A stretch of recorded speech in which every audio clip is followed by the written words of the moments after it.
नमस्कार बच्चों, मैं मिशन ज्ञान से रोहित नामा राजस्थान सरकार व वेदांता के CSR इनिशिएटिव ई कक्षा में आप सभी का स्वागत करता हूं। बच्चों हम पढ़ रहे हैं कक्षा 12 की गणित का तीसरा अध्याय, तीसरी प्रश्नावली मैट्रिक्स आव्यूह, जिसके बच्चों हमने अब तक भाग 2 आराम से पढ़ ली है।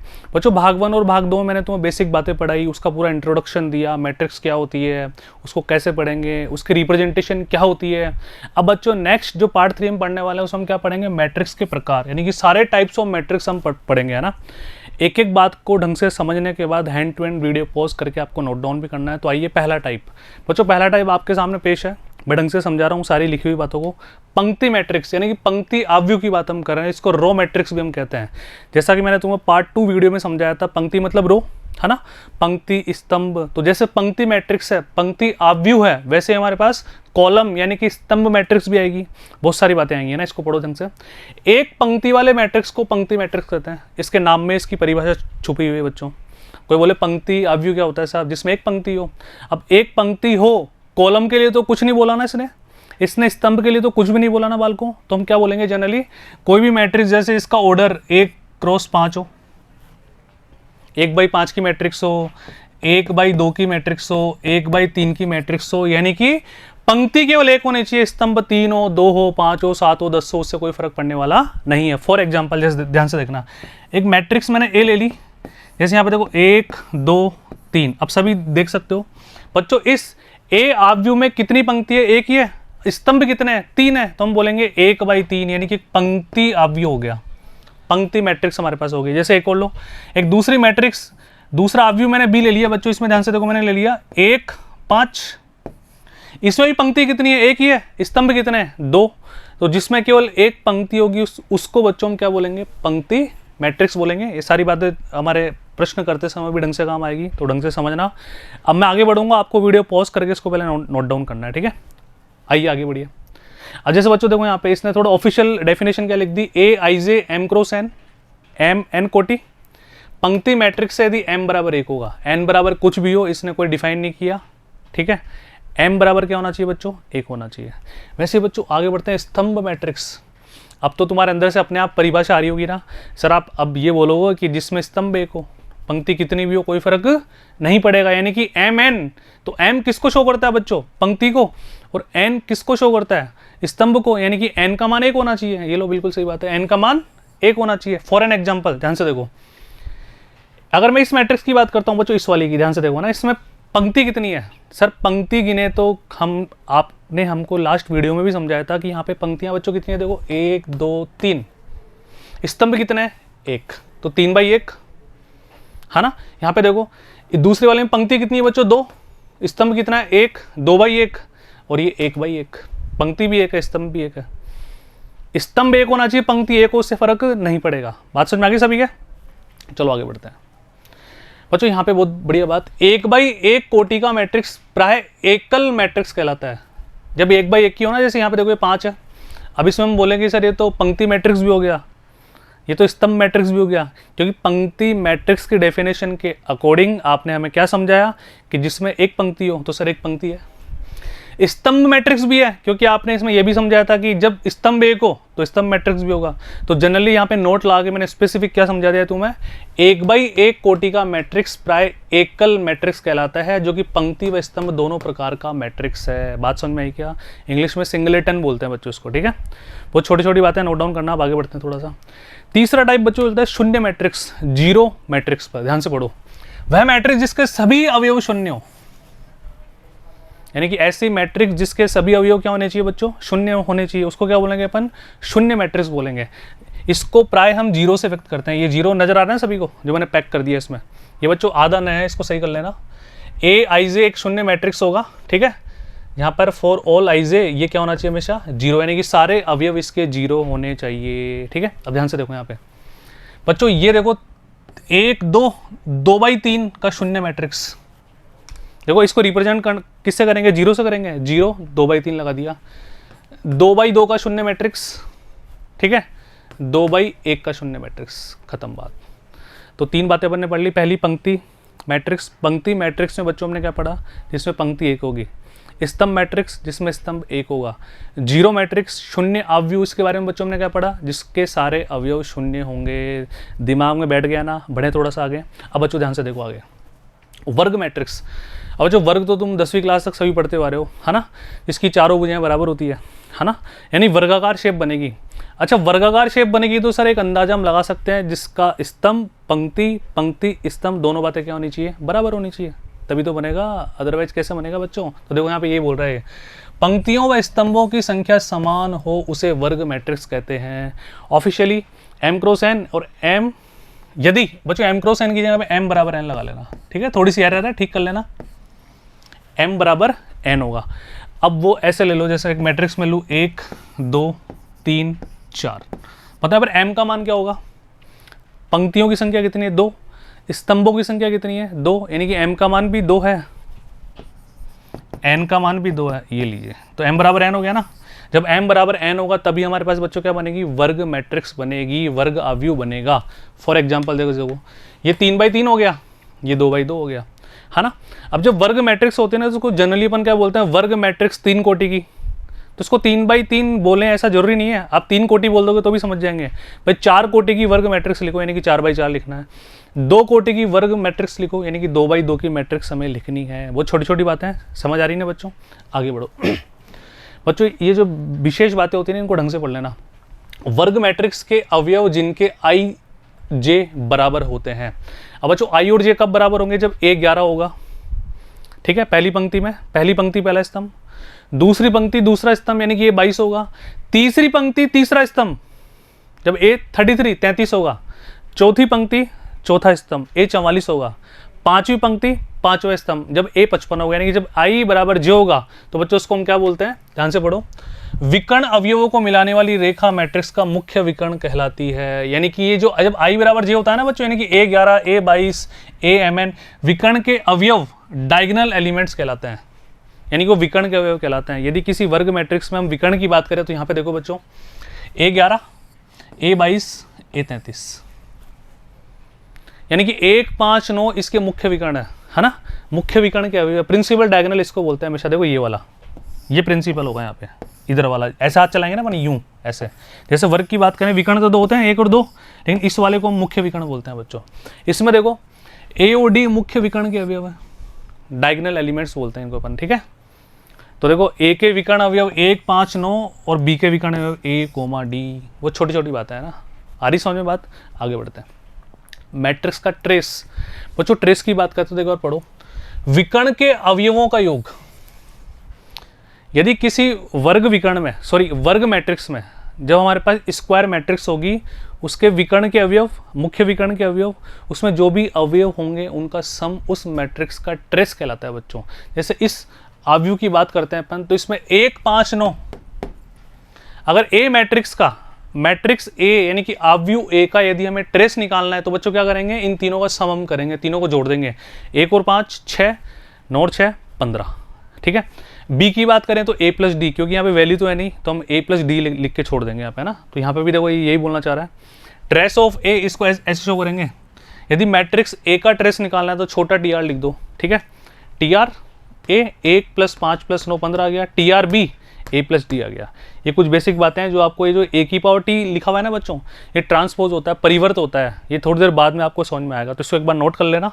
फिर जब आप पूरी प्रश्नावली को दोबारा समझने के बाद दोबारा रीड करेंगे तो सारी बातें आपके समझ में आएगी, अभी समझाऊंगा तो समझ में कम आएगी, लेकिन ये इस ट्रेस के टॉपिक के अंतर्गत की ही बातें, इसके गुणधर्म तो इनको हैंड टू हैंड आप वीडियो पॉज करके नोट डाउन कर लीजिएगा। इतनी सी बात समझ में आ गई।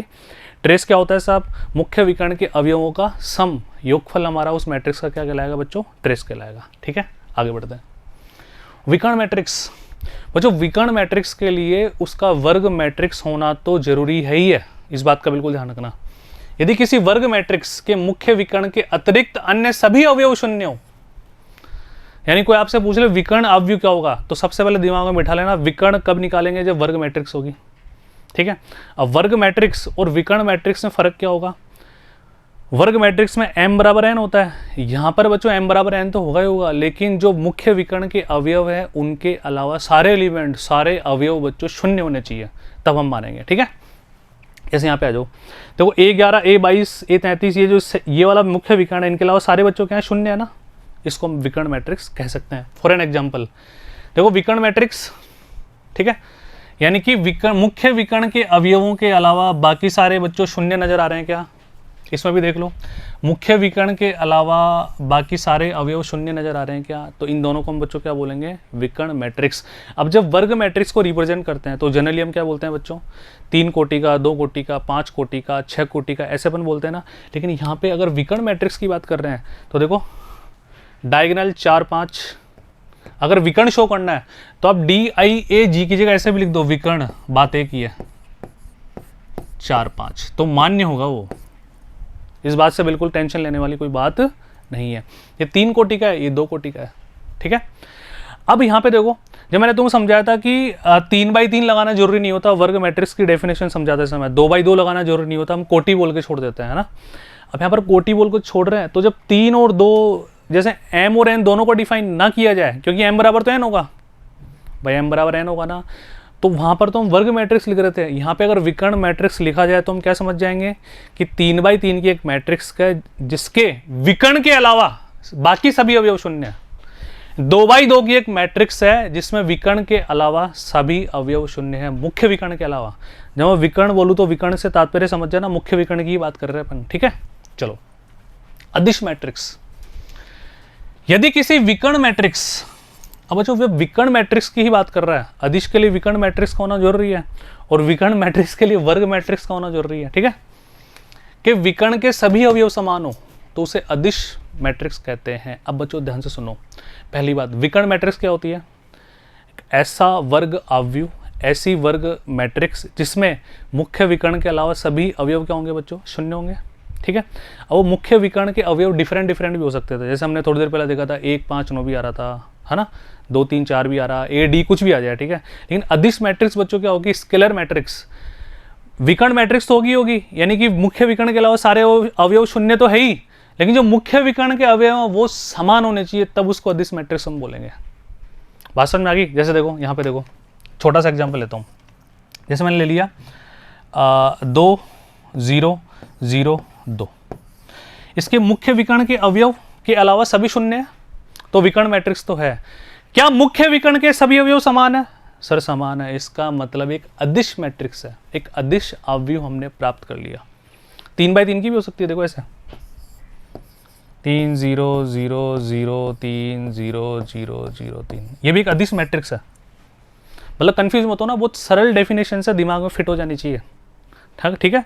अदिश मैट्रिक्स कब होगी, अदिश मैट्रिक्स के लिए विकर्ण मैट्रिक्स होना जरूरी है, बस एक कंडीशन है, जो मुख्य विकर्ण के अवयव वो सारे समान होंगे, ठीक है। अब हमने विकर्ण मैट्रिक्स बोल दिया तो मुझे ये लगाने की आवश्यकता है ही नहीं कि मुख्य विकर्ण के अलावा सारे अवयव शून्य होंगे, वो तो बाय डिफॉल्ट है, अगर यदि विकर्ण मैट्रिक्स आपको आता है तो, ठीक है। चलो ये एग्जाम्पल 3 कोटि का, 2 कोटि का, जब भी वर्ग मैट्रिक्स की बात करेंगे तो 3x3, 2x2 ये लिखने की आवश्यकता नहीं है, डायरेक्ट हम कोटि लगा देते हैं, वो बाय डिफॉल्ट अंडरस्टूड होता है ना। इकाई मैट्रिक्स, वर्ग मैट्रिक्स के मुख्य विकर्ण का प्रत्येक अवयव 1 तथा अन्य सभी अवयव शून्य है, यानी कि हम इसमें ऐसा बोल सकते हैं बच्चों, इकाई मैट्रिक्स एक विकर्ण मैट्रिक्स का जिसके, इकाई मैट्रिक्स एक ऐसा विकर्ण मैट्रिक्स है जिसके मुख्य विकर्ण के सभी अवयव 1 है, इकाई है, बस इतनी सी बात है भाई। विकर्ण मैट्रिक्स का मतलब बाकी सभी शून्य होंगे ना बाय डिफॉल्ट, है ना, ठीक है बच्चों। इसको IN से शो करते हैं, N मतलब उसकी कोटि, जैसे मैं बोलूँ 2x2 तो 1, 0, 0, 1, तो हम क्या बोल देंगे, I छोटा सा 2 लगा दो। 3x3 की तो छोटा सा 3 लगा देंगे, छोटा सा 4 लगा देंगे, 4x4 की होगी, तो इस तरह से हम आगे बढ़ते जाएंगे, बहुत आसान है। देखो 3x3 के लिए I3 लगा दिया, I2 लगा दिया 2x2 के लिए। जब भी वर्ग मैट्रिक्स की बात करेंगे तो हमें डायरेक्ट कोटि लगाना होता है और कुछ भी लगाना नहीं होता। बच्चों देखो बहुत ये डेफिनेशन है, अगर आप इनको पढ़ोगे ना आप, है ना, तो भी आपके समझ में आ जाएगी, ठीक है। तुम्हें समझा रहा हूँ, ये तो कॉम्प्लीमेंट्री है, ठीक है। अब यहाँ पे हो बच्चों, मैंने क्या बोला, मुख्य विकर्ण की बात हम करते हैं केवल। अब ये मुख्य विकर्ण थोड़ी है, इसका मतलब ये इकाई मैट्रिक्स नहीं है। अब यहाँ पे देखो, ये मुख्य विकर्ण के अवयव तो 1-1 है, लेकिन बाकी सभी शून्य होने चाहिए ना, क्योंकि इकाई मैट्रिक्स के लिए विकर्ण मैट्रिक्स होना जरूरी है। विकर्ण मैट्रिक्स क्या होती है, मुख्य विकर्ण के अलावा बाकी सभी अवयव शून्य होने चाहिए, यहाँ पे नहीं है, तो ये स्पेसिफिक मैंने नोट कर दिया। यहाँ पर बच्चे जनरली गलती कर देते हैं, ठीक है, तो ये दोनों इकाई मैट्रिक्स नहीं है। बात समझ में आ रही है ना? हैंड टू हैंड एक एक टाइप को आपको नोट डाउन करना है बच्चों, ठीक है? वीडियो पॉज करके आगे वापस सीखा मैट्रिक्स आ गया बच्चों। त्रिभुजाकार मैट्रिक्स, ट्रायंगुलर मैट्रिक्स बच्चों, इसके नाम में ही परिभाषा है। इसमें दो तरह की मैट्रिक्स होती है त्रिभुजाकार में भी। एक त्रिभुज बनेगा ऊपर की तरफ, एक बनेगा नीचे की तरफ। बिल्कुल इसी तरह से तुम याद रखना है। एक बार इस डेफिनेशन को हम पढ़ लेते हैं। यदि किसी वर्ग मैट्रिक्स में, बच्चों देखो वर्ग मैट्रिक्स, जब से वर्ग मैट्रिक्स पढ़ाने लगा हूं तब से सारी बातें वर्ग मैट्रिक्स पर ही डिपेंडेंट हो रही है, निर्भर हो रही है ना। किसी वर्ग मैट्रिक्स में मुख्य विकर्ण के नीचे, बच्चों ऊपर हटा देना, ठीक है, ये निम्न हटा देना, नीचे के सभी अवयव शून्य हो, ठीक है, यानी कि नीचे के सभी, देखो डेफिनेशन तो बिल्कुल यहाँ पे भी सही लिखी हुई है, ध्यान से देखना। नीचे के सभी अवयव शून्य हो तो उसे ऊपरी त्रिभुजाकार मैट्रिक्स कहते हैं। ऊपर के सभी अवयव शून्य हो तो उसे निम्न त्रिभुजाकार मैट्रिक्स कहते हैं। मैंने क्रॉस क्यों लगा दिया? क्योंकि आपको एक ही डेफिनेशन में मैंने दो डेफिनेशन दे दी, तो समझ जाओगे क्या?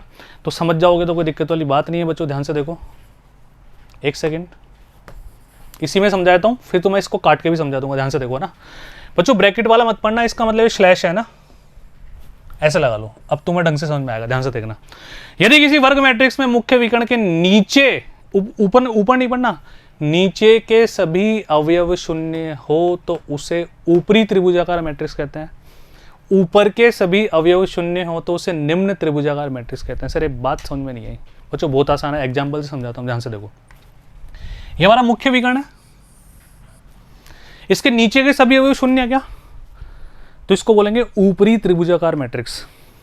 ये हमारा मुख्य विकर्ण है क्या? इसके ऊपर के सभी अवयव शून्य है ना, इसको बोलेंगे निम्न त्रिभुजाकार मैट्रिक्स। अब इसमें कंफ्यूजन हो सकता है, तो बहुत बड़े तरीके से समझा रहा हूं, कभी नहीं बोलोगे, ध्यान से देखना। बोले शून्य, जीरो, जीरो को हम क्या बोलते हैं? नथिंग, यानी कि कुछ भी नहीं। तो अब देखो यहाँ पे त्रिभुज कहाँ बन रहा है? ऊपर बन रहा है, नीचे बन रहा है? अब तुम थोड़ा सा दिमाग लगा लो तो त्रिभुज तो नीचे भी बन रहा है सर, ऊपर भी बन रहा है। तो यहाँ पे तुम इतना सा सोचो बच्चों, जीरो का मतलब होता है नथिंग, यानी कि जीरो को देखना ही नहीं है। अब देखो त्रिभुज का बन रहा है, यदि सिर्फ जीरो को नहीं देखें तो त्रिभुज बन रहा है ऊपर, इसका मतलब ऊपरी त्रिभुजाकार मैट्रिक्स है, ऊपरी त्रिभुजाकार अवयव है। यहाँ पे देखो जीरो को देखना ही नहीं है, यहाँ पे त्रिभुज का बनना है नीचे, यानी कि निम्न त्रिभुजाकार मैट्रिक्स है। टेक्निकली देखो यहाँ पे, इनको देखकर कंफ्यूज मत होना, ए आई जे वाला एलिमेंट जीरो होगा जब आई का मान जैसे बड़ा होगा, है ना, आई का मान जैसे बड़ा होगा, तब इसने क्या बोला? ऊपरी त्रिभुजाकार मैट्रिक्स, है ना। अब ध्यान से देखो, इधर आओ, ये वाली पोजीशन कौन सी है? A21। ये वाली पोजीशन कौन सी है? A31। अच्छा, ये वाली पोजीशन कौन सी है? A32। तीसरी पंक्ति, दूसरा स्तंभ। यहाँ पे देखो बच्चों, आई का मान जैसे बड़ा है क्या? 2 1 से बड़ा है, 3 1 से बड़ा है, 3 2 से बड़ा है। अब बाकी सारे एलिमेंट्स को देखते हैं। ये वाला A11, A12, A13, ये हो गए दोनों तीनों। इसका मतलब सर ये यहाँ तो बराबर आ रहा है, आई और जे यहाँ तो बराबर आ रहा है।